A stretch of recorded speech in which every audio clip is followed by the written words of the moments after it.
Hello, and welcome to a new episode of Ramblings from Two Meddling Kids. I'm Edward Hunt, joined by my fellow operative, Mike Cunningham. and we are the Meddling Kids. And today we'll be reviewing The Equalizer 3, The Equalizing.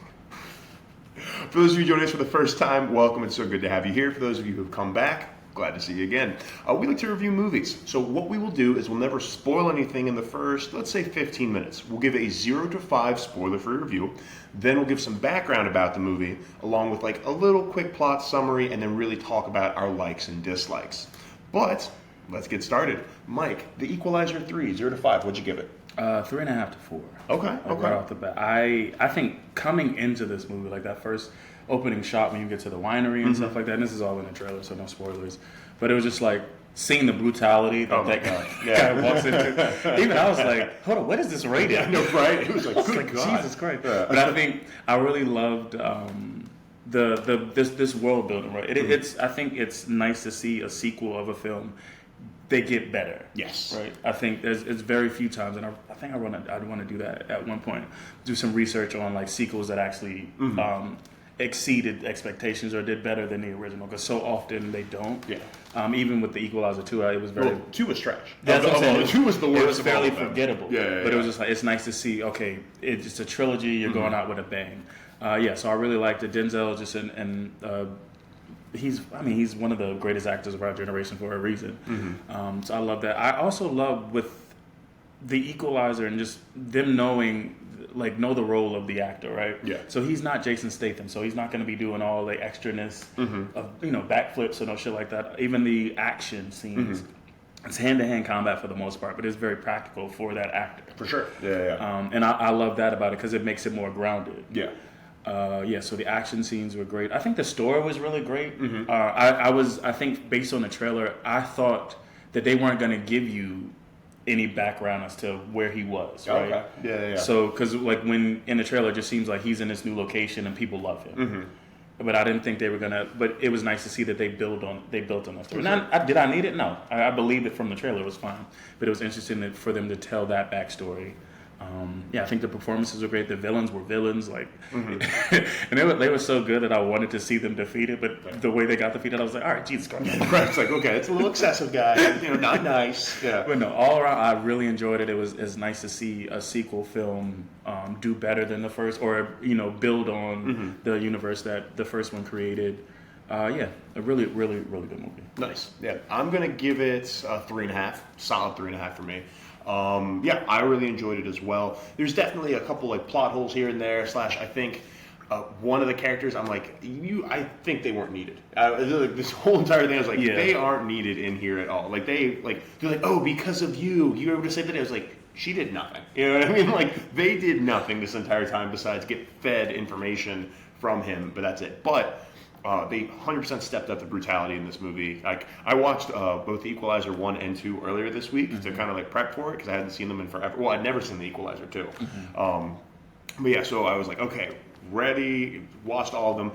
This one took everything that 1 did well, did it better, and then had like some great action sequences and had a lot of like stuff really going for it. I think that's what 2 was trying to do. It was very much a Taken 2 thing, where it's just like, oh, this was a sleeper hit, the first one. Look, talking about Taken.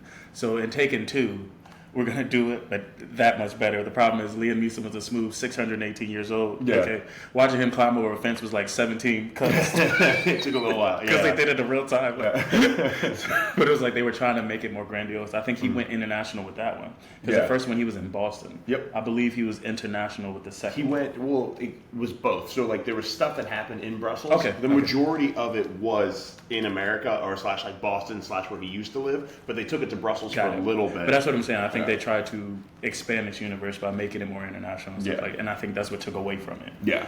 And there was just for number 2, there was just so much kind of dead space of them trying to build it up. It's like, oh, number 2, he's a Lyft driver. He's connecting with all these people. He's a really nice guy. But like, all right, come on, kind of bring it back a little bit. Pedro Pascal did the best he could. Denzel Washington, of course, is Denzel Washington. So they're never bad actors. It was just take Equalizer 2 kind of met. So I would say like Equalizer 1, Equalizer 2, Equalizer 3. Like Equalizer 3 isn't like amazingly better than Equalizer 1, but it still is a better movie. I think for sure. From an action standpoint, I liked it a lot more. Yeah. I don't actually. You're right, because I feel like they did well with both Equalizer 1 and 3, with you liking the tertiary characters. Yes. Oh, for right, sure. and the people that you were protecting. But I think they also made it where it's just like this character is very much grounded in the community type of wherever he is. Yeah. So I think that's where Equalizer 2 was a little bit weird, because he literally at the end of Equalizer 1 he's putting up a Craigslist ad. It was like, need help, call me type of thing. Yeah. Because it is very much just like he's the vigilante of that community. So to take him overseas really doesn't make sense. Yeah, unless he's like going for a specific reason. And I'm glad they did that at the end of Equalizer 3, is like explained why he was doing this in the first place. Because I was like, why is this man over here? I'm like, it doesn't make sense for that. And that kind of brought it all there. Something I was thinking, Robert McCall's a fucking monster. Yeah. He's a sadistic man. Like, like John Wick, because I was thinking about this man. John Wick will kill everybody that walks, everything. Robert McCall will stab you excessively 100 times just to watch you suffer and then look you in the eyes the whole time. He just any room that he sees a corkscrew, he's like, oh, I'm about to fuck somebody up. Yeah, man. But that's the thing. Because I've watched all of these movies now, and every single movie he does like a slice. Hey, what's up? And he just I want to watch the soul leave your eyes. I even love the intro scene with the guy. I think his name was Vitaly. He shoots him in the ass and he's crawling away. He's like, where you going? Yeah, we're not done yet. I was like, that's the person. That's the good guy. Right? Like, yeah. That was my thought. I was like, this is a good guy. I'm like, yeah. Are you a good person? You cannot answer you're a good person at all. This is what you do to your fellow man, dude. You can't. No. Somebody asks you a good person and your mind just goes blank. Like, Robert, bring back. Good guy. Yeah. So 3 out of 5 for me. I did think it was a solid action movie. It's definitely a lot gorier too than I think even all the other ones. And the other one, the number one, had some pretty good gore aspects. This one was more. Yeah. Mike was a 3.5, 4. So I'd say, check it out. It's good. And as trilogies go to send this character off, let it be done. I think they tried to send him off, possibly tease something going further, but it's not with this guy. Yeah, it was really good. Yeah, it should be done. Like Denzel Washington's time as Robert McCall should be over. He did a great job. It was a good movie. It should be done. Let's move on. You know what I mean? Like, because there used to be a TV show, blah blah blah. But yeah, all right. Let's get into some background of this bad boy. Okay. So The Equalizer 3 came out September 1st, 2023. The runtime is an hour and 49 minutes, which was perfect. Actually. Yeah, and this was actually shorter. This was like 20 minutes shorter than the other two. Equalizer 1 and 2 were like just over 2 hours. Because I watched Equalizer 1 yesterday. I couldn't get to 2. But it was like, I could definitely tell, like, this is a bit dragged out of late in it. But like you said, I think they did pick the best parts of those two to make this third one. Yeah. And it really shows. The budget was $79 million. We don't know the box office yet. It just came out yesterday. Rotten Tomatoes, as of right now, is a 76 for audience, 76 for critics, 93 for audience. That makes sense. Which makes sense. Yeah. The genre is action, mystery, thriller. The director is Antoine Fuqua, who directed the first two. He's also worked with Denzel in Training Day and The Magnificent Seven. Oh, yeah. He was the producer on Bullet Train. I thought that was interesting. Oh, cool. Okay. And then you know him for like The Replacement Killers, like I said, Training Day, Shooter, Olympus Has Fallen, Southpaw with Jake Gyllenhaal. So yeah, he has I'm really liking his filmography. I feel like he definitely has a niche, and he shoots action very well. Yes. I'll say that. And there's some really cool camera techniques in all of them. In every single Equalizer 1, 2, and 3, they tried different fun things with the camera. This one, with something that I loved, was when they did like the camera from it was like an eyeball, because it was like they zoomed into Robert McCall, Denzel Washington's eyes, and then when he was remembering some of his kills, and you had like a filter that made it look like you were kind of seeing it through an eyeball, and that was really cool. And number 1 and number 2, they did other things like that too. So the cast is Denzel Washington returns as Robert McCall. You have Dakota Fanning as Emma, which is nice because they worked together on Man on Fire. Oh, okay. Which is one of my favorite ones from Denzel from back in the day. Ignacio Mastroandrea as Gio, that was a cop. David Denman as Frank. You have Remo Gironi as Enzo. Gaia Scoldero as Amina. And then Andrea Scarduzio, as Vincent, and then Andrea Dodero as Marco. Those are the two brothers from the Mafia. Cool, yeah. And then the tagline is "Justice knows no borders." Sounds And good. then, sorry, a little bit of trivia. Like you said, you mentioned that this was a TV series in 1985, and then also it was reprised after the success of the first two films in 2021. There was a TV series that was created with what's her name, Queen Latifah playing Robin McCall. Yes. Okay. Yeah. So kind of they reprised it after the success of this trilogy. Yeah. Is that still going on right now? I don't know. Okay. I feel like it definitely got a second season. I don't know about a third. Got you. Yeah. Did you watch any of the episodes? No. Yeah. I think you know what it was is the fact that after Equalizer 2 was like a little bit lackluster. I didn't have, and obviously Hollywood was on this train of remakes and sequels. I wasn't really fit. This wasn't one that I grew up with, or anything like that. So I didn't really have any stakes in it. Or anything like that. And there's also a billion things out there, so it's kind of hard to watch all of them. But cool, awesome, thank you, Mike. Before we start getting into some of our play-by-play and specific likes and dislikes, a quick word from our sponsors. It's got Edward Hunt. Hello, I'm a member of the Just Be team of Compass. We're a real estate team, and we're all about finding where you're meant to be. So we are in the DMV, so it's DC, Maryland, and Virginia. So if you'd like some advice on the market, need some phenomenal handyman or contractors, or some lenders to talk to, we can connect you. Also, a great thing with Compass is that it is a nationwide brokerage. So no matter where you are in America, if you have any real estate needs, I can connect you with professionals out there who can best help you. Also, Hunt Comics is a comic I'm working on. Printing is almost done. I'm probably just going to put it online soon. I'd say within the next 2 episodes, so that you have that. And yeah, we can keep it going. All right.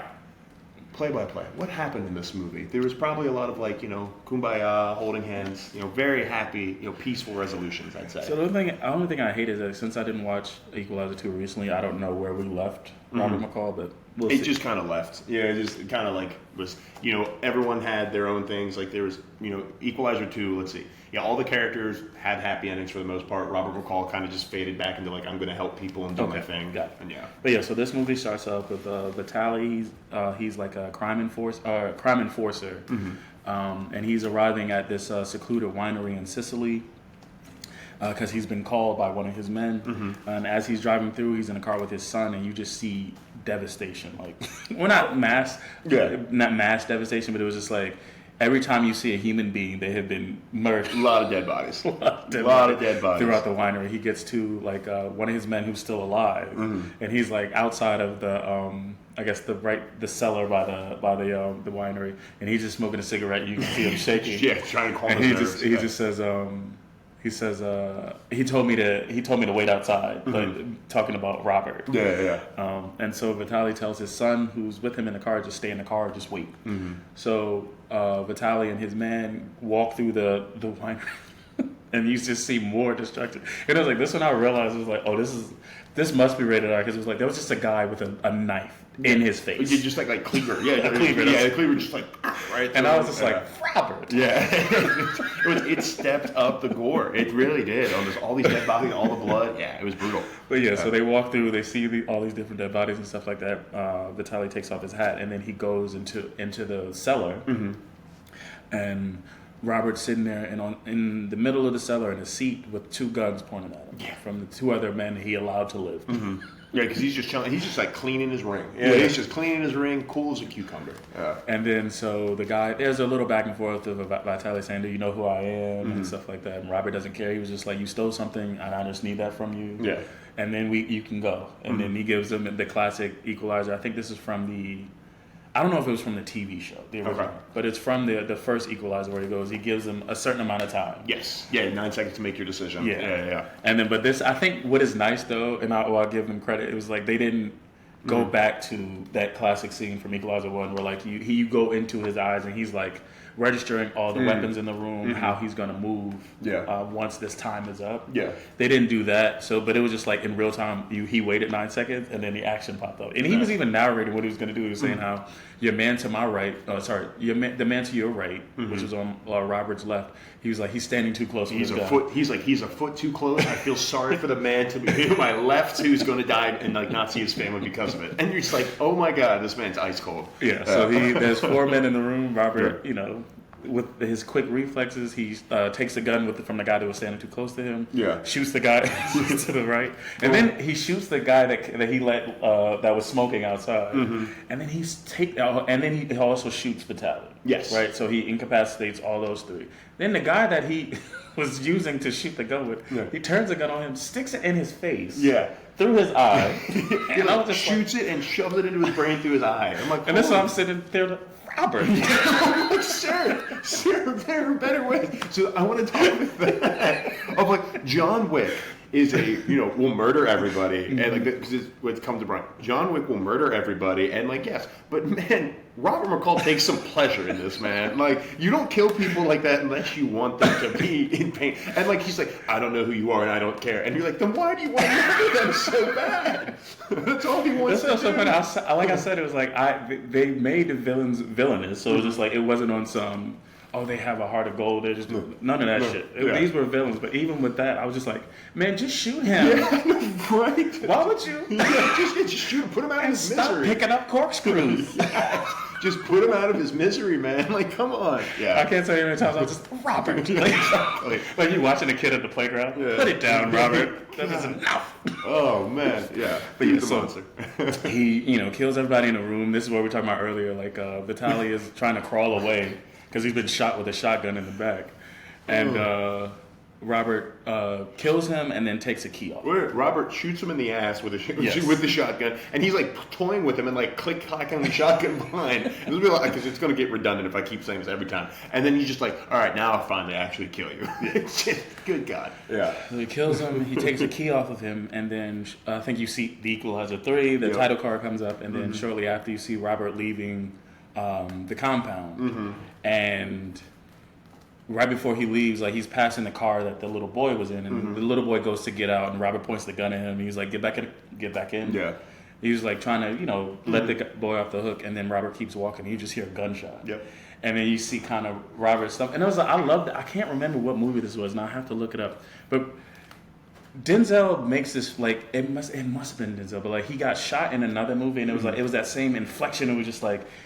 He doesn't know what's like so much is going through his mind. And I think this is why talking about great acting, the great performances. We're just like people make fun of Talia al Ghul's death in The Dark Knight. Okay. Or whatever. Yeah. The Dark Knight Rises or whatever it was. But it was just like, and like you see him get shot, and it was like his mind is racing, trying to figure out what the fuck is going on. Yeah. He's like shooting randomly, trying to like get people to block behind cover, and he's just like, "What's going on? Where'd this come from? I have no idea." And I just thought that was like so great. But yeah, so Robert gets shot in the back, and he turns around, and it's the little boy that shot him. And then the little boy just runs off. Okay, then he does not kill the little boy. Yeah.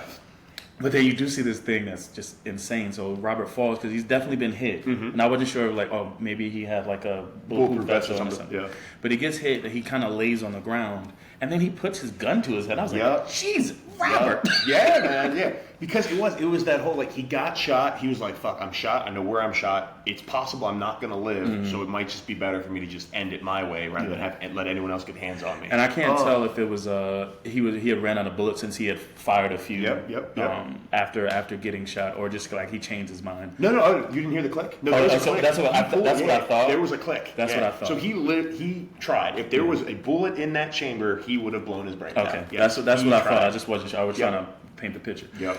But yeah, so after that failed attempt, we see him on a boat, in a car, and he's definitely still bleeding. And then he gets to some island or something like that. And he's just like, I guess he gets to the mainland, and he's like driving home. But then we see that his car is stopped, the door's open, and then this is where we meet Gio, who is a cop, and he sees that Robert's been shot. He takes him to Enzo, the doctor, who lives on Altamonte, this little secluded remote island in Italy.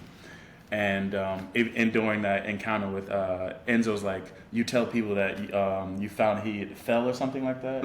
Yeah, you tell people that he fell. Yeah, because that's what he wanted to do. And it was like, so you can tell like they've seen something like this before, but they know how to cover it up. Yeah. Then Robert wakes up a little bit later. Enzo has patched him up, and you definitely see these are these instincts kicking in, right? I love how once again I can't remember them too, but it was like they don't delve into his past too much. Yeah. but you definitely see that there's some darkness and there's trauma. So just like even his reaction to a doctor who helped him. Oh, he's rabid. Yeah, it's 100%. And like I mean, this like Robert McCall, the character Robert McCall, is like rabid. He's like a rabbit because he wakes up, he doesn't know where he is, and he's like struggling and like thrashing and trying to like because 100%. This man, he was like he was a CIA operative. He was an agent. It says something about DIA. Yeah, DIA. Yeah. So he was been an agent his whole life. He's done nothing but in these crazy situations. So him to wake up with a person he doesn't know looming over him, his reaction is because like he's like lashing out, and that's why it's such like a cool piece later on in this movie when he's like making the statements that he's making of just like you see him right now he's a rabid animal, and then we'll see what happens as the movie goes on. But yeah, so Enzo tells him I'll patch you up. He tells him where he is, and then he asked him, "Are you a good man?" You mentioned earlier, and we don't know what he says exactly. Yeah, we don't really hear it at this point in time. And then so Robert takes a walk through the town. So he uses Actually, quick side, just because it happened in the beginning too. When he was sitting in the winery for the first guy, he was like, "Do you know where you are?" And Robert says, "I'm where I'm meant to be." And then Robert asks the doctor where I am, and the doctor tells him, "You're where you're meant to be." And that plays throughout this entire movie, which is why I wanted to bring it now. So Robert uses Enzo's dad's cane to get around, and he just takes a look at the city, and you can definitely just taking it all in. Yeah, he's avoiding any police that he sees for sure. Because like you said, he's still an agent of that mindset. Yeah, and everyone's very much like, "Who is this man?" Yes. Like this is a stranger because this is a small town. Yeah, it's a remote island off of Italy, so it's just like. People were born here, they die here. Exactly. Everyone knows everyone. This is not like a touristy spot or anything like that. And so, you can definitely see people a little bit, not wary, but just alert of the fact that somebody's new. Yeah. They're not like, not nice. You're not like, get out of here, but they're like, yo, this is someone I've never seen before. He goes to a coffee shop or whatever. Because, first he was trying to hide from the cops. Yes. And then he just sits down at the coffee shop. He asks for a tea. And the owner says, tea is for old ladies and something else? Yeah, old ladies and Englishmen. Yeah. She's like, tea is for old ladies, and she hands him an espresso. Because it's the morning and you're in Italy, so you drink espresso, damn it. Which was, I thought that was dope. Yeah. And then while he's sitting there with his espresso, Gio comes up with it and introduces Robert to his daughter. Yeah. She was a terrible cop. The fact that this man is just like, yeah, I know you got shot, but I'm not going to say anything. I'm like, okay, no wonder Italy's kind of corrupt. If that's what you're just listening to the doctor. Yeah. So so the little girl runs off to Amina, the shop owner, and Gio takes his time to talk to Robert. He says, "I parked your car at the back of the station. I didn't touch any of your bags." And I think he tries to give him a warning, just like he was just like, I don't know what happened, or whatever, but we're just gonna let this slide, type of thing. The man comes shot into your town, just gonna let it slide. All right, yeah, sure, okay. But yeah, so he gives Robert back his car keys, and then like he lets him go. And I think we see like just Robert kind of acclimating to the city. He goes back to Enzo, so that's where he's staying. Yeah. I think he takes off his watch, which is an important thing, I guess. Because the watch, that's kind of was that symbol of him, like when he was killing people, when he was doing stuff. Like he'd set it and be like, I have like 9 seconds to make your decision, or I should be able to do this in 30 seconds. It's interesting that in the drawer that he put it in was the Bible. Do you think there was any symbolism there or something like that? They probably tried to have something because you're. I mean, it wasn't like blatant. Yeah. Like, look what we're doing, but it was like I was thinking about it now because I thought, because I take my watch off all the time, right, and sit it down somewhere. But it was just like, I think, like you said, for that character, this means something. This means something. I don't necessarily, because they didn't really have a lot for him personally going through religion. But you're in Italy, and Italy obviously very Catholic, with the Roman Catholic faith. So I would say like that played a part, and that was even very apparent in the end of the movie too, when there was the ceremony going down. So I think there probably was some symbolism of that, of like trying to find peace and redemption and forgiveness of him putting that down next to the Bible. I'd say. That'd be my thought. So yeah, we just see him like living in the city day to day or whatever. Sometime obviously he's still recovering. Yeah. Excuse me. At the same time, this is where we meet the antagonist of the film and the Camorra Crime Family. Yes. So we Marco and his little gang, and they're just doing collections throughout the city. They go to, I think his name was Angelo, the fishmonger. And like. He's just trying to take money from him. He's like, I don't have it. We need to, but so he gets beat up, and Robert's there, and he hears it. Yeah. And I think this is where I'm glad I watched the first one again. It was just like Robert is just he has an inherent need or just to help, or like he doesn't like injustice. Like that's just his big or thing. he just likes killing bad people. I mean, two things can be true. He's just like, man, I haven't murdered in like 3 days. He saw me, he was like, oh, my watch is burning. Yeah. The voices are telling me I need to kill again. But yeah, so as he's passing the fish market, he does hear Marco kind of beating up Angelo, and like he stares at and like all of Marco's gang, and then he also stares at Marco when he comes out, and Marco drives off, and Robert kind of doesn't do anything. Yeah. And then we see Marco go to visit his brother, who's kind of the head of the family, and he's at some hotel or like still within the. Yeah, he's at I think he's in like Naples or like another. Yeah, so he's in Naples and he's at like this apartment building. Yes. And he's trying to because he wants to buy the apartment building so they can knock it down and put a hotel there instead. And so this is where you once again meeting the villains, where just like he's having a sit down meeting with the owner and his wife, and. Vincent is his name. He's there with one of his guys, and then you see the owner is either his dad or his wife's father in the shot as well. Right? Yeah, in the wheelchair. Just in another room, but still in the shot. And they say that they can't, they can't sell the apartment because like where would these people wouldn't know where to go. Exactly. Yeah. And then you see Vincent says okay. Yeah. He walks out. He walks out. He gets to the ground floor, and you just see people being kind of kicked out of their homes.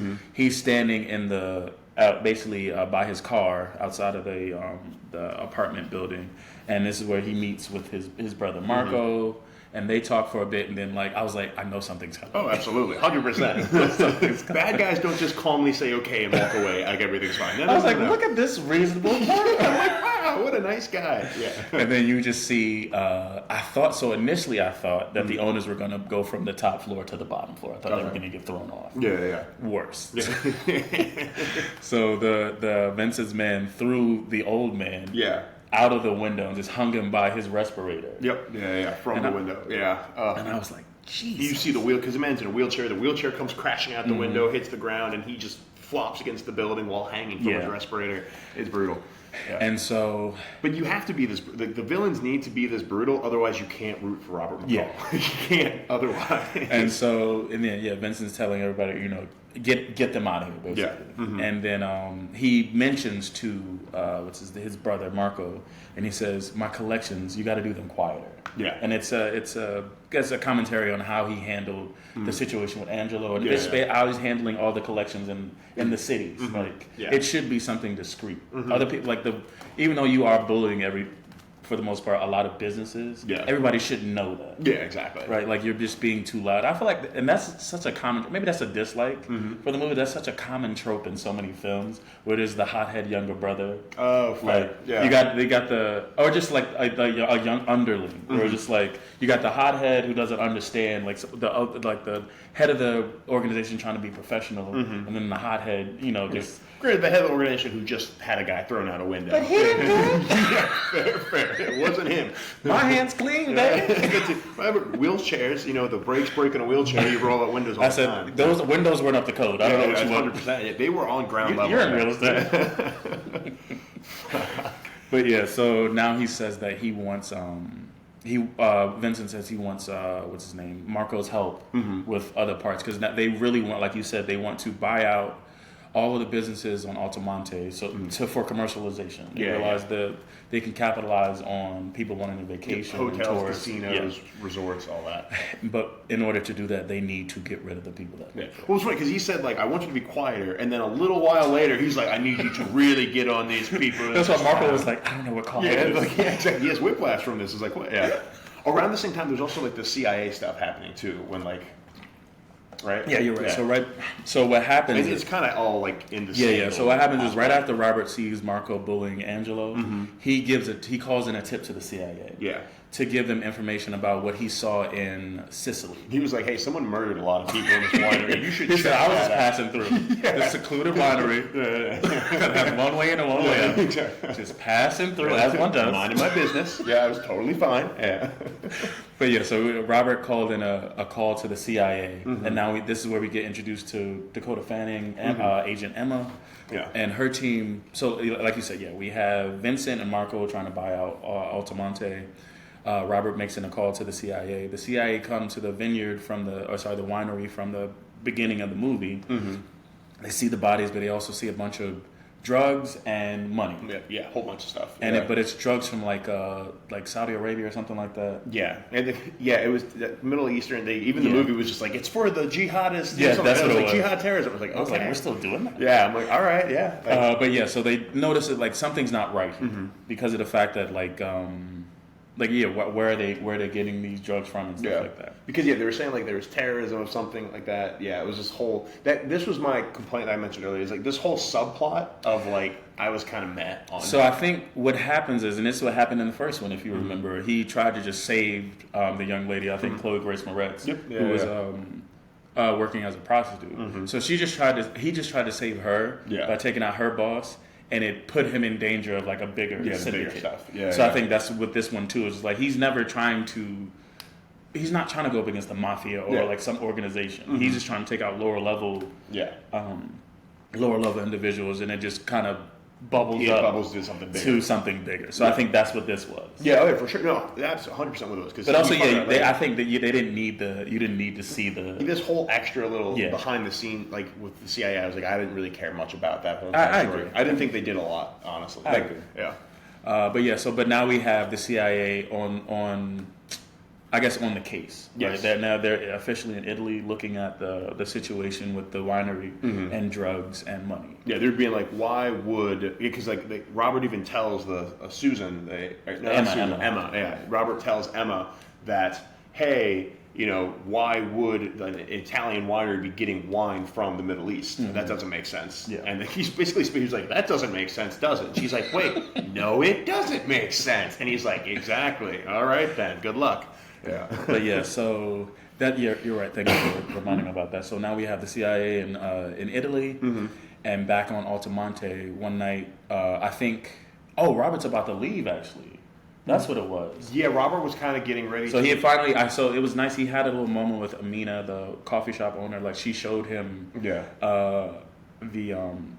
She showed him the town, right? Yeah, so, more like they were like, around with all the locals. It was really and it was nice. I was watching something earlier, and it was just like, damn it, Denzel. That's just like he's like. So there was an older black lady that was walking in front of me as I was walking to the theater, and I didn't know she was going to see Equalizer. She was just in front of me, and then she turned to go to the theater, and I was like, this is Denzel's demographic. Yeah. So then seeing Amina in there, she was just like, who cooks for you? And I'm just like, God, this man's a murderer. He's still dropping penny. God, that's what he does. But yeah, so it was like he had this moment. Like it's all building up to him, like the city embracing him and him embracing the city. Yeah. And I think it is, like you said earlier, he's been looking for peace since he's gotten out of that life. Yeah. And every time he finds it, trouble also seems to find him as well. Yeah. And he's just trying to get back to peace. Yep. Yeah. And so. Maybe stop murdering people. You want peace. Here's a hint: if you stop murdering, he's actually about to leave the city. He's packed up. Yeah. Now he did forget his watch, but maybe now he didn't forget it. Maybe, I'm realizing now, since you brought the whole thing with his watch earlier, I think he left it to leave that violence in his past. Yeah. But as he walked out of Enzo's, like the whole town is like running towards. Some guy's ringing a bell. Yeah. And you see that Angelo's fish shop has been firebombed. Yep. Arson. Yeah. And like Angelo's like upset. He's like, and you just see like his once again. This is a remote island, so like people that are from here, like grew up here, like they've been there their whole lives. So you see a bunch of photos of like his wedding and his kids, and like even maybe him as a kid and stuff like that. And then that's all being burnt up, and they can't do anything. Like and try to throw water at it, but it was just like they can't do anything until the fire extinguishes. And then so Robert sees this. He sees the destruction of the people. Like Enzo, like comforting Angelo, and like it was mentioned earlier by Gio had said it that Enzo basically was like gave birth to half the people. He's the town doctor. Yeah, so he's like pretty much everyone. And even like Angelo, like Robert went to go collect food, like went grocery shopping, and Angelo, even though he had just had the situation with Marco, he was like, "You're a friend of Enzo's. I can't let you pay." Yeah, which is ridiculous. Yeah, it was bad business. It's all over again. Exactly. Bad business right there. You have just gotten like beat up for not having enough money, and you're like, I mean, hey. It's called integrity. Yeah, it's called you need money, sir. All right. But yeah, so as Robert's watching like the destruction of this building and like the heartbreak of these people, he sees Marco and his men. Yep. And they're kind of smoking and laughing on the side. And this is where you see him go back and get the watch. Yeah. Well, he gets the watch, and then he even starts like working out. He starts like running upstairs. Oh yeah. So I think this is a bit. I think this is what I enjoyed too. Like I said, they made it practical for the actor, right? Denzel Washington is not fucking The Rock, Jason Statham, Vin Diesel. Nope. He's not doing over the top action. Exactly. And I think also what was nice was to see that he wasn't indestructible. Oh yeah. He got shot by a little boy in the beginning, Yeah. and it wasn't like he just.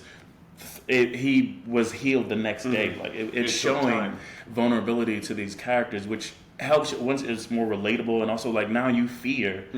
That's why it's interesting to see how Robert McCall goes about when he does attack. Yeah, it is very strategic because he knows who he is. He doesn't care who the opponent is, but he doesn't go in balls to the wall. Yeah, for sure. Everything is very calculated, which is great because I mean, and this is nothing against Denzel Washington, but like Denzel Washington's not in like amazing shape in this movie. He looks like a normal guy. He looks like Tom Cruise from the Mission Impossible, right? Even though like you see him age a bit, but it was like. They still made it more practical. Yes, with absolutely. I think, and that's what helps sell action, like these type of action. Yeah, absolutely. Right? Yeah, because it wasn't like what's the Steven Seagal? Like Steven Seagal kind of coming in like a little out of shape, but he's just crack, just like killing it. And you're just like, it's a bunch of. I told you, I just watched a Steven Seagal or a recap of a Steven Seagal movie where he fought somebody in a chair. Yeah, and it wasn't a stylized thing. It was because he refused to get up. Yeah, and you're just like, bro, very different. Yeah, so like, yeah. But anyway, so he's kind of training, right? So he. And there's another situation with Emma comes to the town with the church. Yeah. So yeah. Emma. No, first she's at the coffee shop. Well, that was forever ago. But yeah. Of like when they first met. Yeah. So they first meet like, and that's in a trailer too, where she's like, she mentioned the fact that, well, this is what was cool. So like Emma's sitting there trying to be discreet, reading a book about Rome. A traveling book, a guide on Rome. Yeah. And she like takes pictures of him, and it was like. First of all, why do they do this in movies where like the camera sound is still on? Yeah, discretion, dumb. Yeah, I know, right? Yeah, like we know what you're doing. Like you don't need to spoon feed the audience. That, oh, she's taking pictures. Exactly, very clear. Yeah, but like so at some point, Robert even like he says, like I can tell that you want me to turn around so you can get a better picture. But he just actually even poses. Yeah, he was like, if you want, I can turn so you get a better picture. He's like, all right, 1, 2, 3, turns and smiles at the camera. Yeah, because she's like just bad at her job. And so they have that exchange, and like he's helping her basically. She says that he's a person of interest because of the fact that he was the one that called it in. Yep. And then they do have another meeting at the church. When it was because this was when Robert's kind of training. Yeah, and you see, he started going up the steps, and it was just like there was an old lady that passed him. She was like, "Slow down," and he was like, "Thank you." Yeah. But slowly you see him gaining his strength. And then there's also now Emma's also in Altamonte. Robert's building up his strength, and then there's a scene with Gio, the cop. He calls in something because he looked at security tapes from the firebombing, and he was trying to call in the van. Yes, yeah, because he saw it in the security tapes. But because he did that, whoever is working with the Camorra, the Camorra family. Camorra family, told them that some officer is like investigating you guys, making trouble. Yeah, so one day Gio goes to get his daughter, and she's not there or whatever, and he gets a call that says your daughter isn't already left. Yeah. And then even one of the teachers confirms that she said, "Oh yeah, some officer came to get her." Yeah. And so he runs home, and when he gets home, he sees Marco's men in his kitchen, and then Marco sitting with his daughter and his wife, and then like so they. Oh no, not Marco. One of his men. Yeah. Marco hits him in the back of the head, and then beats him in front of his daughter and wife, and then he just makes a threat that says he's like, next time, like look at your daughter. Next time, I'm gonna do much worse. Yeah. And then I think Robert sees him. He goes to Enzo to get patched up. Robert sees it, and I think this is when he's kind of had enough. So then we jump to Enzo. It's not Enzo. I apologize. Gio and his family having dinner after the incident that they had. Real quick, just because I want to say, and this was when he met with Emma as well. When they were talking about stuff, he was giving more tips, and because the whole like CIA thing is kind of throwaway a little bit, but like he was giving Emma more tips. But Emma asked the question, "Why me?" And God, I wanted it to be just because you were there. Yeah, because I was like playing with this whole movie of everything. But yes, but now we're at the restaurant. Gio's having dinner, and Robert's also having dinner just by himself, and Marco and his men come in. And like in front of everybody. Yeah, they kicked some couple that was having dinner near them. They kicked them out of their table. Marco goes and sits at Gio's table because his daughter, as soon as Marco came in, Gio's daughter immediately jumped into his lap.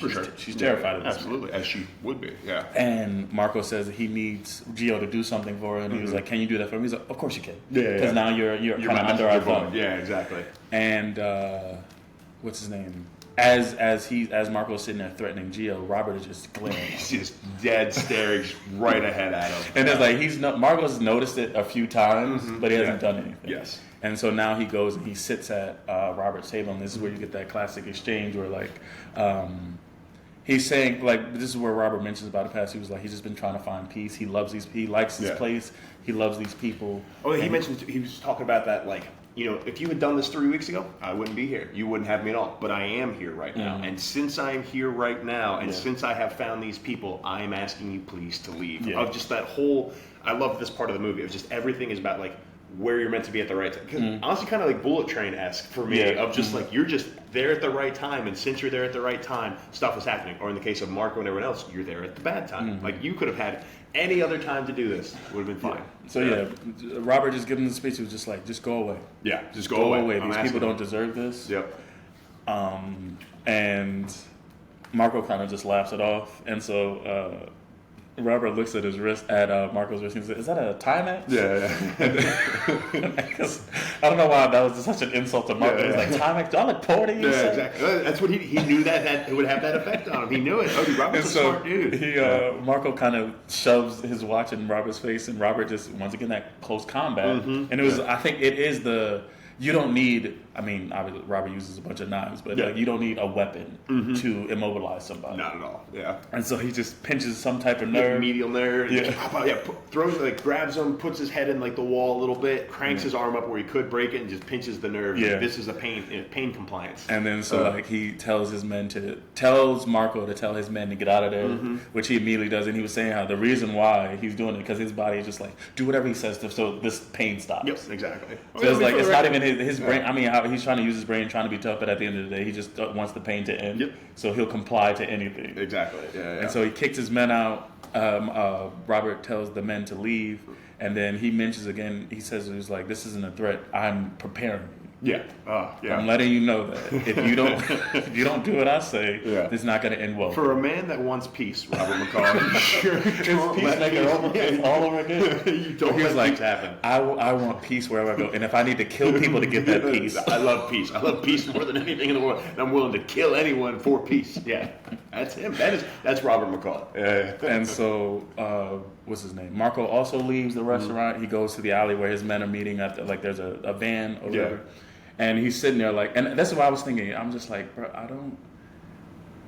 how do you think this is gonna go? Like, this is like, because once again, you're not just dealing with street level people. This isn't some 5 or 6 guys. Like, it's an organization in a way. So it's just like, this isn't just going to end with this incident, Robert. Oh, not at all. Yeah. But I think he also, Robert knows that. So like, that's what Marco makes a comment. He was like, his guy's like, "What do you want to do?" He was like, "Oh, first." So he says, "First, give me your gun." Because Robert took his gun. But he was like, "What do you want?" He was like, "Oh, we're gonna kill this American. Gonna execute him." And but so like, as he's saying that, he told one of his guys to go get the van. As he's telling his other guy to give him his gun, the van just slams into him. And then we see, like, so that guy, the guy who got hit by the van is dead. The guy who was driving the van is dead. Then Robert just takes a wine bottle and smashes it on the other dude, on the big guy's head. It was funny because when I saw him, like, when they were first. When they were shaking down Angelo, I saw the big guy and I was like, "Oh, he's gonna be tough to take down." And then he gets down. So that was like, from this, I was like, "What do you mean? Like, oh, you didn't see him with a bottle of wine? He's not dead." Did he also stab him? We didn't see him stab him. Okay. You know, but like literally from this scene, like, he just hits him with the wine. He goes up, which makes sense. You know, wine bottles are heavy; that can knock you out for sure. But it's not gonna. I don't think it's gonna kill you in one. Got it. That was my complaint about this scene, because I was like, that man's not dead. And so. Now it's just Robert against Marco. Marco pulls out a knife that he had on his on his boot or whatever. But Robert, there's nothing for Robert. Whole, like, walks up, he's like, "Hey, all good." Slice. And like, again, this man enjoys death. Like, he enjoys killing people. So he stabs Marco a dozen times. Then he just leaves him there for for everybody to see. Yeah. And then this is where you get the scene where they noticed there's the same drug that they found at the winery in Sicily is in the back of the van. Yes. And then we jump back to the CIA. Emma, she's at somewhere. She gets a call from her boss, tells her to turn on the TV, and there was a train explosion at a train station. Yeah. And they believe that it's linked to the money that came from the winery. And it's meant to look like it's like a Middle Eastern terrorist faction, but since they found the drugs in all the Italian spots, they're like, wait a second, maybe this isn't a terrorist faction. Yeah. And so he tells her to kind of follow up on this or whatever. And then so Emma goes to, I guess, the head of police in Italy, and she says that she wants to interrogate these men. Yeah. And like he goes through the list, and obviously he's corrupt because he looks at one guy and says, "Oh, I can't have you talk to him." But she goes to talk to another guy. Yeah, I thought she did talk to him. That looked like his picture. Like I wasn't sure. It was too quick for me. Yeah, like the dude that he said you can't talk to had a face tat. Okay. And the guy she talked to had like a face tat. So I thought it was him. Oh, Yeah, no, you're probably right because you've definitely been more observant. Well, thank you. But yeah, so she's on an investigator interrogating these men or whatever, and then we see the funeral for Marco and his men, and so what's his name, the head of police shows up, and basically you see that he's corrupt. He's warning Vincent about Emma, and then the fact that the CIA is like. Is investigating this, so you need to shut everything down. And he's also pissed at him for like being like, you fucking blew up our own people. Yeah. It's one thing if this was, other, but like you're blowing up our own people now. What the fuck are you doing? Yeah. And then Vincent is like, no, we can't stop now. Like, just do your job. Like, I feel like this is copy and pasted dialogue between like a corrupt, some corrupt official and some criminal. Just like, I hired you to protect me from all this, so just do your fucking job. Yeah. And then, like an idiot, I saw it coming too. Yeah. The head of police is just like, you can't touch me. I'm the head of police. You're just this guy. He called him a barbarian. Yeah, called him a barbarian. Yeah. And I was just like, oh, don't let the barbarian. Yeah, I know, right? I'm like, that's... You don't have enough men. Yeah, he's in there by himself. I'm like, bro, bad idea. And so, Vincent's men, they grab the head of police. They slam his hand on the table, and Vincent stabs it with a pen, I believe. Pen or like I might maybe a letter opener. Yeah. So he stabs it, and then they just proceed to cut this man's hand off. And they're like, "We're going to take you to the hospital." It's like, hopefully you'll be able to wiggle your finger. Yeah, as long as you move fast enough. Yeah. And I was like, because I was sitting there like, why would you provoke this man? Yeah, that was not wise. Yeah. But yeah, so now we know that. The head of police, Vincent has a head of police. He's the one that's been orchestrating all of this, and he says that we need to get rid of the American. And he was talking about Emma. Yeah, I think he's talking about all of it. Oh yeah. Yeah. And so what happens? Yeah, so the head of police goes off. Then we see that Emma gets on the phone with. Emma's going to visit the head of police in the hospital. Robert calls her. Yeah. And so, the one of the other officer says, "Oh, this officer will take you to where you need to go." And so Robert calls her. She gets on the phone with him, and he's like, basically saying like, "What? This is a lot bigger. It's the He said it's the Camorra family. Yes, and be careful. And to be careful." And she says, "I'll call you right back." But as soon as she hangs up the phone, there's an explosion. The car that she was supposed to get in explodes. And the cop that was with her that said, "Hey, that officer will take you to see the chief of police." That was the officer who was with the chief of police at Vincent's house. So that dude's definitely corrupt too. And he was definitely like, "Hey, go." So that dude willingly sent Emma and my thought of it. And one of his officers. And all the other officers over there too knew that there was a car bomb and it was going to go off. But I think that just speaks to the level of power that this family has. Yeah, the level of corruption with everything. Yeah. And so now Emma's in the hospital. She's still, so since she was in the car, she was just kind of a bit banged up. Yeah. So they take her to the hospital. Her boss comes in and she says it's the Camorra Crime Family or whatever. Yeah. And so her boss is basically like, okay, cool, like. And I thought he was going to do something, but they didn't. The CIA did nothing. I get what you're saying about the faults in this movie is this kind of connection to the government. You could have cut out literally everything. I think you could have cut out that entire chunk, and it would have been like the same movie. And all it would have been is Robert McCall accidentally. You know what I think it is? It's the fact that so because of the fact that usually he starts with some low level thing and it builds up. Yeah. He's not gonna, because that was my thing. Was like, you cut off the head of the Hydra, 3 more grow up. So it's like, this is an organization. So the only way to stop this is the government's interference. 100%. I think that's what it was. Yeah. They just didn't really in my mind. Yeah. In my mind. But yeah, so Emma's in the hospital, and then we get Vincent. He captures Gio, takes him back to Altamonte, and he basically just calls everybody out. He was like, "My brother was killed here. Yeah. You people either bring me who did it, or I'll burn this place down." Yeah. And so like everybody meets in the town square, and like he starts a countdown, and Robert just says, "It was me, I did it." Yep. And like, so he comes out. He already has 2 guns. I was like, "Yo, Robert's." He was ready. He was just like, "All right, fair." He was about to bang everybody. But Robert surrenders himself to protect the people or whatever. And he's just like, just don't do it here. Yeah. Because 100%, he's like, if you take me anywhere, I know I can kill all of you. Just don't do it right here, because I don't want other people to get shot. It reminded me of Man on Fire. Okay. Because that's how Man on Fire ended, where it was just like, because Dakota Fanning was kidnapped, and then because of, his name was Creasley in that one, because he had like tore through the crime family of that movie, they were like, look, we'll give the girl back, but you got to come with us. Yeah. So he was like, just a man, like, since he had lost everything, he was like, as long as you give me the girl back, I'll go. So that was the thing. It was like, they took him away. And like, you never know what happens to him. He was obviously presumed dead. Yeah. But it was like, that's what this reminded me of. And I was just like, this guy just loves being alone with murder. It's what he wants to do. Yeah. But yeah, so he tells Vincent to just take him away from the people. But Vincent's like, no, I need to use you as an example. Yeah. So this never happens again. And then so like the people, Angelo's like, oh no, then you got to take me, and like the people start kind of standing up for Robert. Yeah. And I think this was like a beautiful thing. One, it was like them standing up for themselves, but also accepting. I mean, you've already seen it throughout the entire film, but more. Yeah. But it was just like them fully. He's one of us. You know, you take him, you take us. Yeah. And then like some of them start recording. Yeah. Enzo shoots a gun in the air. Yeah, Enzo. Yeah, that was the first thing. Enzo shoots the gun. Yeah. And then Angelo steps up, and then other people start stepping up. People start recording, and just fighting them back against these people, because you do realize at the end of the day, like there's more people in the town than men that Vincent had. Yeah, and I think that's always the thing. It was like, it was a bug's life. It's just like there's more of us than of them. And when they realize that, that's when it's bad for your villains. But yeah, so Vincent is like. Because the cops are coming. Yeah, cops are coming. They're recording. I guess they don't want it too tied to them with everything. Yeah. So, like, all right, so he's like, "We'll be back." And then Robert's still talking shit. Was like, "Oh, well, I'll be right here." I'm just like, Robert, just relax. You need to stop escalating these situations right now. I hope you come back. I hope you have a nice meal. Yeah. Bring your brother. Oh no, man. Tell your mother hello for me. She seems like a lovely lady.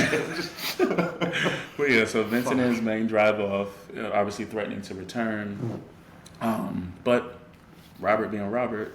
I will say, that is like the best part about Robert in this whole movie. He does not let these people go back to collect themselves. Yeah. He's like, no, because he's like, I've seen movies. I know what happens when you let the bad. So it's like, you see back at Vincent's compound or whatever. He's like, it's very Italian. They're eating spaghetti. They're eating pasta around the kitchen table, drinking wine, just talking shit. Like, what are we gonna do?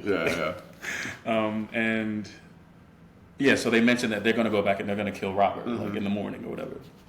And so that night we see there's several. I think he has about like 10 men, I guess, something like that, just surveying guarding inside, guarding outside, and slowly but surely. And this is the beauty of how they shoot action, or how they utilize Denzel as a character, and Robert as a character. He's not going in guns blazing. Nope. He is very much the ghost, like the shadow of the night type of thing. Oh, yeah, absolutely. So, like, he distracts the first guy with, like, a car alarm that's like a car alarm that's right outside the gate. So the guy idiotically opens up the gate. Yeah. And then he just gets... like, the sound effects and the gore of all of these kills is ridiculous. And so, he kills... In a good way. He kills the guy at the gate, and then he goes in and he starts just picking off each of these guards one by one, and it was once again, it's very realistic. Yes, absolutely. And while this is going on, you have the people in Altamonte having some ceremony. Yeah, I can't remember what it is. Like, I was raised Catholic, but we didn't do that. But it was like, where they're going through the streets with like the picture of the Virgin Mary, and there's like lots of candles and fireworks, all going through the town, all together chanting and stuff, which is cool because they're coming together to town. So it's almost like their prayers and like chants have summoned the fucking demon. That's what somebody said. I watched it earlier. They were saying it was just like they were praying, they were asking for forgiveness for what Robert had to do. Oh, cool. I didn't even That think wasn't. about I don't know. Yeah. I'm not that religious. They really weren't. But but it was just like that kind of juxtaposition. Yeah, because it was like that is like a legitimate ceremony. I remember hearing about it. I don't remember what it's called. Of like like the celebration and the parade and everything going through. So they were doing that, and it's like your prayers have been answered by this killer. Yeah, And so he picks off everyone by one, either with a knife or with a fucking corkscrew again. Yeah, corkscrew or like whatever, random cords, piano wire. Yeah, piano wire. Yeah, dude's head falls off. Yeah. So that's what happened. So like Vincent's sleeping this whole time. Yep. He hears nothing. But then like there's a bit of blood that drops on him from the ceiling. And he's like, what the fuck? Yeah. And then like, so one of his men just crashed through. Yeah, and that guy was, I guess, stationed on the roof. Yeah. And so we didn't see Robert kill this guy, but we just see a dude was stationed on the roof and dead. He crashes through the skylight or whatever. Yeah. And then so like Vincent, on high alert, he gets a gun from his cabinet and he starts just going through the house, like calling out his men. It's like obviously the power's out. And so this is the funniest shit to me. He sees two men in a hallway or something like that. One dude has a knife sticking out the back of his neck, and Vincent goes, "Yo, you good? You good? Talk to me, yeah." And I'm like, "Sir, do you not see?" And then the second guy, he just kind of hits his leg or something, hits his shoulder, and his head rolls off. And I saw Vincent going, "Yo, these guys are committed to the bit." He's like, "No, they're fine. Rub some dirt on it. You'll be good." But it was just the funniest shit to me. He goes, sees a guy with a knife in the back of his neck. "Yo, you good? You good? Hey, come on. Stop playing around. We're not safe here." But yeah, so what happens? Oh, like he starts like firing like crazily because he's in a room full of statues, and he just sees Robert's shadow. Yep. And he just starts firing. I think the gun runs out. Robert hits him in the back of the head. Yes. He wakes up. He's tied to his bed like a piano wire around his neck. His hands and feet are tied, and he's like kind of convulsing a bit because Robert has given him the drugs that he was selling. Yes. And like these were like drugs that I guess some type of amphetamine or something. Yeah, it was like a synthetic methamphetamine. Yeah. So kind of like fentanyl. You know what I mean? I thought. Yeah. And so like Robert once again was watching it and he says you have about X amount of minutes before your body shuts down, like because you're gonna overdose. 6 minutes till these drugs make your heart explode. Yeah. That's what he says to him. And so he cuts him loose or whatever, and you just see Vincent crawl through, and I think this was a little bit dragged out to me. It was. This is my one dislike. And it's just another example of just Robert being a sadistic motherfucker. He's just walking along slowly. Yeah, so Vincent crawls through his house, out the front door, kind of collapses a bit. And in the middle of in a town. He gets a second wind because the gate that he couldn't open, he wasn't strong enough though. He finally opens the gate, and Robert's following him this whole way. He walks out into the middle of the street, gets hit by a car, just keeps crawling. Robert keeps following right, but in his fucking shadow this entire time. And then finally he just dies in the middle of the street. Yeah. This actually, though, is the one thing that truly I did not like about the movie because I find this out of Robert McCall's character. Robert steals an apple. Robert McCall would never steal an apple. They did it for a cool scene, but so after Vincent dies, dude, 100%. I'm listening. When he said all the murders, he was like, "Oh, really? We're trying to disrupt commerce." No, Robert would do that. No, Robert would murder fucking everybody. But what Robert would not do is steal an apple from a poor innocent apple salesperson. All right, because Vincent dies next to this fucking bunch of crates of apples in this town, and Robert takes an apple, takes a bite of it, takes a bite of it, then walks off while eating this apple. It's like Robert maybe would have left money, but even so, no, he wouldn't have done that because Robert's also OCD, so he would have been like, there's no fucking way. He'd have to go home and wash that apple. I hate you so much. I'm just saying, Robert wouldn't do this. All right, this apple tears the whole movie apart. Okay, Applegate aside. 1 out of 5. 1 out of no. but it's true. I did not like that. All that aside, Vincent is now dead. Yes, and so is everybody in his fucking his crime family. So Robert's morals. Stealing we jump to the next day. Emma is awake in the hospital. She's watching news position because it's the only way that some movies know how to let the audience know what's going on. Yep. For sure. And they've tied the train station explosion to the Camorra Crime Family, but also they found the fact that Vincent, the head of the crime family, was found of an apparent overdose in the middle of the street last night. So everything's tied up nice, neat in a bow. I mean, except for all the corrupt police and everything else still going there. Robert comes into the room with a backpack, and this is where we get kind of a more backstory as to the why. Yeah. And so he says, it was he took. Oh, she says, "What's in the bag?" And he says about $366,400. Yes. And it is the pension of some guy that because the Vitali, the original the original dude from the very beginning, he was like what he was doing was skimming the pensions, like skimming money out of pensions and stuff like that. So like this guy that Robert knew lost his pension, and so that's why he had done all that research and all that killing to get this man's money back. And so he gives her the name, and she even asked Robert why. And it was just kind of the right thing to do. Just what Robert does. Yeah. Anything to kill more people. And then she also asked him, why me? And like you said, that was the question that she asked early in the church. And this is where we find out that she was the daughter of... Susan. Yeah, who was Robert's best friend from the first movie and second movie, then she gets killed in the second movie. Yeah, she's the daughter of... I believe her name, the actress' name is Marissa Leo and Bill Pullman. Yes, Susan and Mariah. Yeah, so they were both in the original. I don't know if they were in Equalizer 2. Yep, they were. Oh, okay. Yeah, they were in Equalizer 1, and I'm pretty sure it was her for 2 as well. Okay. Yeah. But yeah, so she's their daughter, so that's why he reached out to her. And then he leaves. As she goes, she takes the money to the guy in Boston. And it was I think it was the same neighborhood because I remember that shot from Equalizer 1. It was kind of that same neighborhood. So I think it goes back to he was out in Italy doing all that stuff, but it was from a job from the original. That's why. If you need help, call this number type of thing. And I appreciated that because this whole entire time I'm like, dude, you were a retired CIA, and why are you out here? So the fact that they brought it back to, oh no, he was here to help this person who needed help. His neighborhood. Yeah. So it took him international. Yeah. But it started domestic.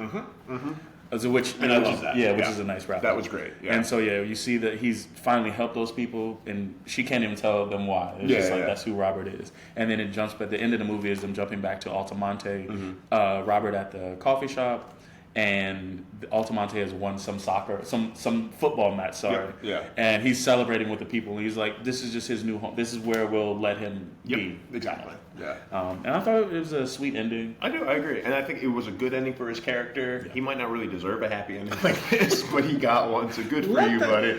You gotta put Batman on trial too? Hey, he stole an apple. I was gonna say Batman doesn't kill us. No. Was your grandfather an apple seller? But that is the movie, everyone. Thanks so much for listening. Let's get into. I know we talked a lot, but are there any other specific likes from the movie that you had that we didn't really touch on? I know we touched on all. Like I said, I think I really love the the practicalness of the action scenes. Like they weren't over the top. I mean, I guess one of the dislikes was the fact that it was like, these people are using guns, and somehow Robert didn't get shot again. But whatever.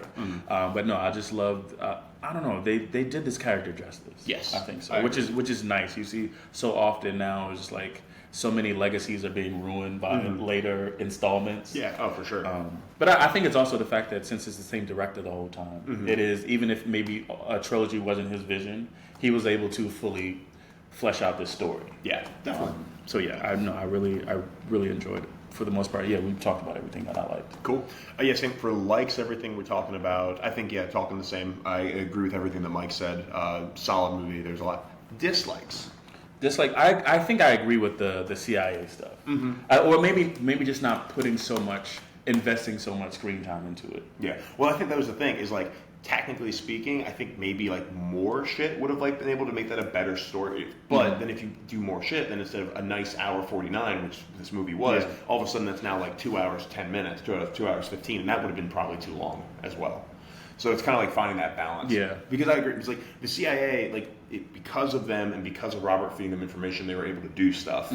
But with that though, Apple aside, though the fact that Emma was Susan's daughter, I appreciated that they did that. I didn't like that they did that. Because so much of the movie up to that point, before we found out that she was Susan's daughter, was about being in the right place at the right time. And like Robert, him as a character, him being the Equalizer, he's not helping everyone in the world. He's helping the people that ask him when he's available to like help them. So he can't do everything. So I would have loved for the final answer to be something that's like, you were in the right time. Like you were where you were meant to be. I agree with that. I just think in the storytelling of the Equalizer trilogy, Yeah. he's always gone back to that family for help. Oh, for sure. Yeah. You know, so I think maybe they were trying to link it back to Yeah. his friendship with Susan, like you said. Yeah, but I agree with you. Yeah, if it was just like you picked up, Yep, exactly. You were the or you right- didn't hang up, or whatever. Exactly. Yeah. Because it would have been cool to see like him call a few people, and all of them just like, all right, crazy man. And then her finally. Yeah. Her being the one that did. I guess I'd agree with that. That would have kind of helped her arc. Yeah, because I think that would have been cool because it would have played so much more into of being in the right place, Yeah. being where you're meant to be, which they do from Act 1, Scene 1, Yeah. of him sitting there. Do you know where you are? I'm where I'm meant to be. Would have been. I think this would have been so cool. Yeah. And also because we saw a lot of Susan and Brian in number 1 and number 2, Yeah. and we never saw any hint that they had a daughter. Not saying that they didn't have Yeah, a daughter, yeah. but yeah, and then. Yeah, I'm just going to touch on it one more time. Again, Robert McCall wouldn't have stolen an apple, and he would have had to wash it very meticulously before doing it because he's very OCD. But yeah, that's the movie. As a whole, I enjoyed it. So we always like to revisit our original, ratings. Mike, you gave it a 3.5 to 4. I'm gonna stick with the 4. Perfect. It was 4. I really liked how they capped off this trilogy. Yeah, I agree. And it is my favorite one of the 3. 100%. I completely agree. Favorite one of the 3. I also really liked how they capped off the trilogy. I'm going to stick with a 3.5 though. But yeah, so that is the movie, everybody. That was The Equalizer 3. Thank you so much for listening. We appreciate you. If you'd like to reach out to us, you can find us at 2meddlingkids on Twitter and Instagram, or you can email us at 2meddlingkids@gmail.com. Mike, how can I reach out to you? On Instagram at Days from Legendary. And if you'd like to reach out to me, I am at EdHunt77 on Twitter and Instagram, and hunt.comics on Instagram as well. See you next time with a brand new movie. Bye. Catch everybody.